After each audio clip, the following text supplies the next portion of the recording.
Glória a Deus. Que a paz do Senhor habite em nosso coração.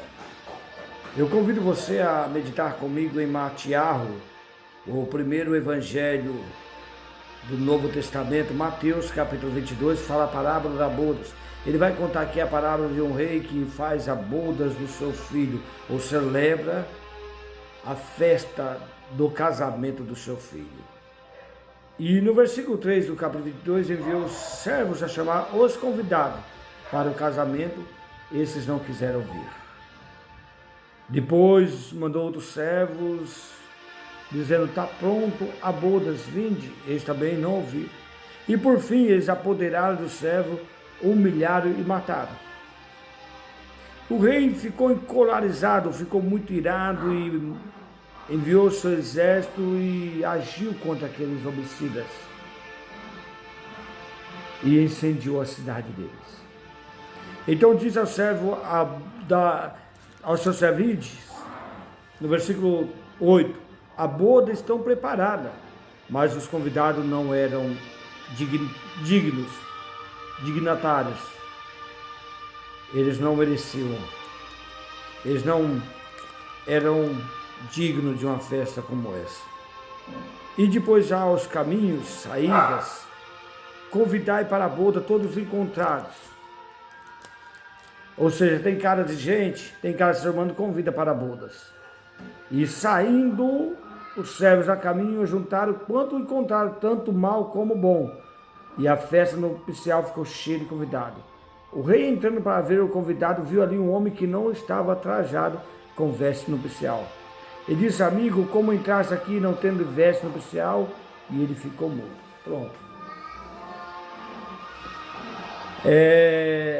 No versículo 14 há um enfoque: muito chamado e poucos escolhidos. Vamos focar nisso então.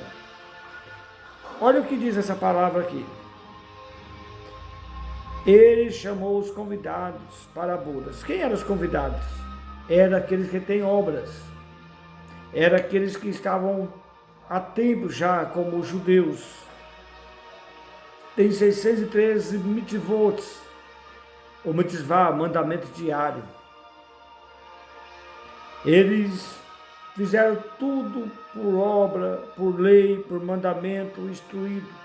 E quando chegou o tempo de celebrar a festa, Basileus Theos, que é a vinda do reino de Deus através de Jesus, eles rejeitaram a Cristo.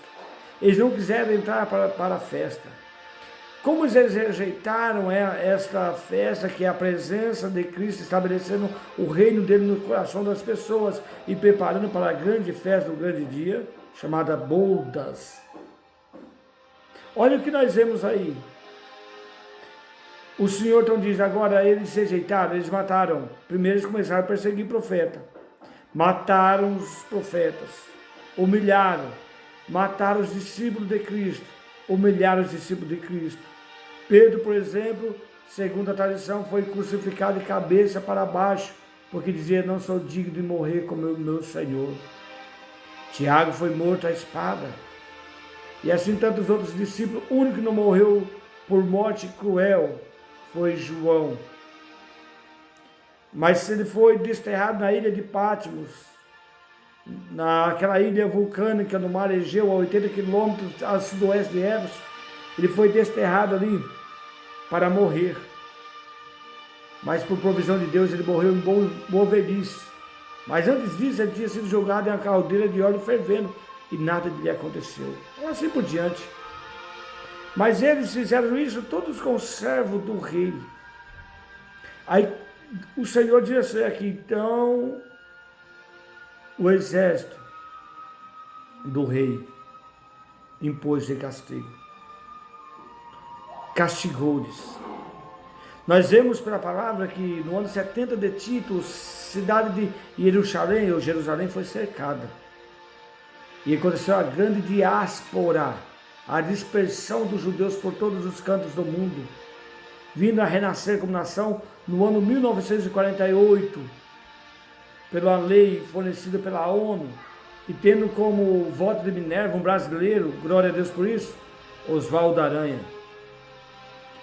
Em uma só leva, 70.000 judeus voltaram em navios clandestinos para a cidade de Jerusalém, depois de ser assinado, para ocupar 18% da terra palestina, que chama Palestina, que na verdade os termos é de Jerusalém, ali é de Israel, mas eles ocuparam só 18%, outros 82% estão na mão de palestinos. É só consultar a história, vamos saber sobre isso. Mas, pois bem, vamos focar no assunto aqui. Esses que tinham obra rejeitaram. Aí o Senhor veio para aqueles que não têm obra. Convida, tem cara de ser humano, tem cara de gente. Convide para a festa. Somos nós que Jesus chamou para essa grande festa. Mas qual é o mérito então? É a graça, favor imerecido. E qual é a roupa que entramos nessa festa? A roupa dessa festa é a roupa da graça de Deus. Estamos nela não porque merecemos, mas porque Deus nos concedeu esse favor. E qual o erro então desse homem? De que esse homem não estava com a veste nupcial. Ele talvez estava com a veste de suas obras próprias, méritos próprios, meritocracia, ou seus próprios autoengano de religiosidade, achando que o homem é salvo por obra. A salvação não é pelas obras, diz Paulo, é pela fé. Mas não existe fé sem obras. Paulo, aliás, Tiago diz, a fé sem obra é morta. O servo de Deus é salvo pela fé, mas produz obras. Em Gálatas 5:22 diz lá, o fruto do Espírito Santo é amor e assim por diante. Não, senão vai virar um estudo, né? Então o que temos a dizer? Nós só somos salvos pela graça. Mas aí eu já vi muito pregar, muito chamado e pouco escolhido. É nisso que eu quero focar. Você percebeu que só foi um escolhido aqui para ser lançado nas trevas exteriores? É aí que está o tema da mensagem. Muitos chamados, só um foi escolhido para sair fora da festa. Só aquele que não estava vestido com a vestidura da graça, com a vestidura da justificação por meio de Cristo. Então, meus amigos e meus irmãos, não estou distorcendo o evangelho, não. É simples assim de entender. Aqui fala muitos chamados, mas só foi escolhido.